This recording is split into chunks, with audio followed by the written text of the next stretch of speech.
Oke, halo semua. Aku Aliana Syazana. Di video ini aku bakal ngejelasin UAS yang udah aku kerjain. Pertama-tama, aku udah nentuin tema yang aku pakai adalah peminjaman barang atau inventaris di sebuah organisasi. Jadi pertama-tama, aku ngebuat database sesuai dengan apa yang diminta di soal, yaitu menggunakan UAS Taksim Alia. Lalu setelah itu kalau udah dibuat kita akan gunakan database itu. Baru setelah itu aku bakal ngebuat tabel. Di sini aku ada ngebuat 5 tabel. Ada tabel kategori barang, terus ada tabel mahasiswa, tabel barang, tabel peminjaman, dan yang terakhir ada tabel detail pinjam. Nah, dari 5 tabel ini ada 3 tabel yang punya korensi atau dia itu punya hubungan dengan tabel lain. Di sini ada tabel barang, dia itu punya hubungan dengan tabel kategori barang.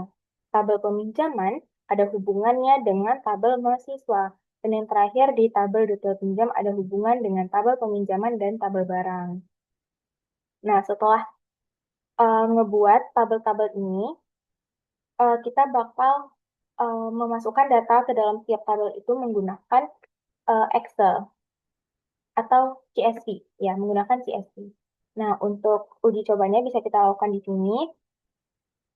Nah, jadi aku bakal ngebuat database lain dan akan aku gunakan database yang ada aku buat ini. Terus aku akan buat tabel yang sama kayak di tabel sebelumnya. Kita akan coba beberapa aja. Nah, akan kita refresh di skema. Terus nanti kalau udah muncul di sini, kita bakal klik kanan, table data import wizard. Terus kita bakal cari di mana kita nyimpan data itu. Kalau udah, kita tekan next. Nah, di bagian ini kita tuh harus make sure kalau nama kolom yang ada di CSV itu harus sama dengan nama kolom yang udah kita buat di tabel MySQL-nya tadi. Kalau udah pas, langsung kita next aja. Sorry, kita next lagi. Nah, kalau berhasil dia akan muncul angka di eh, kalimat yang paling bawah ini. Itu artinya udah berhasil. Kita tes lagi di tabel yang kedua, ada tabel mahasiswa. Kita klik kanan, kita import, kita pilih di tempat di mana kita nyimpan. Terus kita next aja. Nah, di bagian ini kita make sure bahwa kolom di CSV-nya udah sama dengan kolom di MySQL.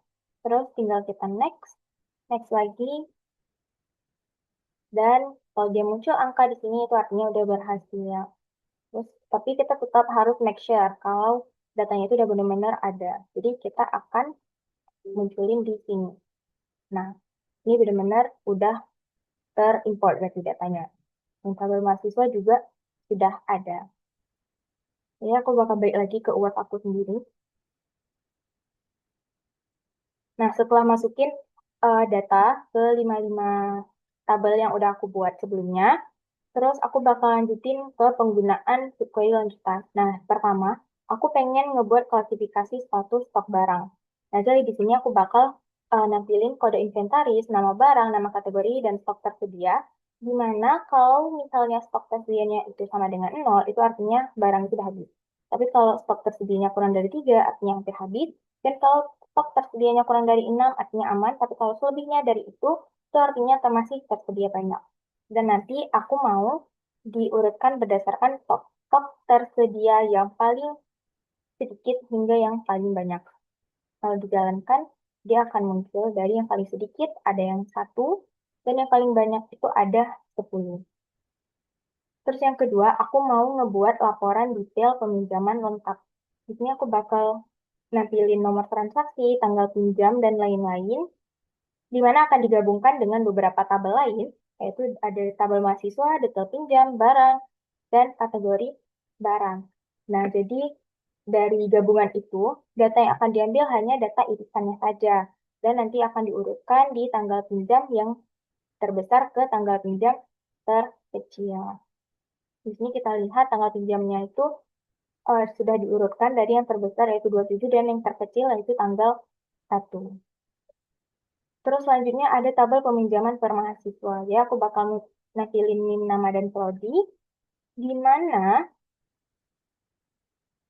nanti bakal dihitung ID pinjamnya itu sebagai jumlah transaksi dia. terus bakal dijumlahkan jumlah dia melakukan peminjaman dan jumlah dendanya. Dan nanti aku mau diurutkan dari total barang dipinjam yang terbesar hingga total barang dipinjam yang terkecil. Jadi yang paling banyak dipinjam itu ada 4 dari teknik informatika, dan yang paling sedikit itu ada 1 dari sistem informasi.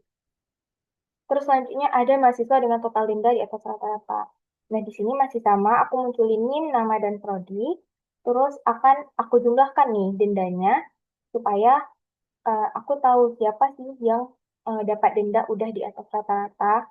Nah, jadi nanti bakal dirata-ratakan juga dendanya, dan akan diurutkan berdasarkan total denda yang terbesar hingga total denda yang terkecil. Jadi terbesarnya itu ada dari manajemen, prodi manajemen, dan yang terkecil adalah mahasiswa dari prodi teknik informatika.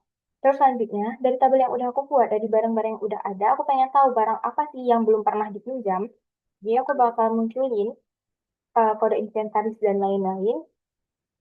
Terus aku mau lihat eh, ID detailnya itu yang kosong. Jadi yang artinya yang dia barang itu belum pernah dipinjam sama sekali, dan akan diurutkan berdasarkan nama barangnya. Tapi ternyata nol, nggak ada sama sekali yang keluar di outputnya setelah kita jalankan. Itu artinya semua barang yang ada udah pernah dipinjam. Terus selanjutnya ada peminjaman per kategori barang.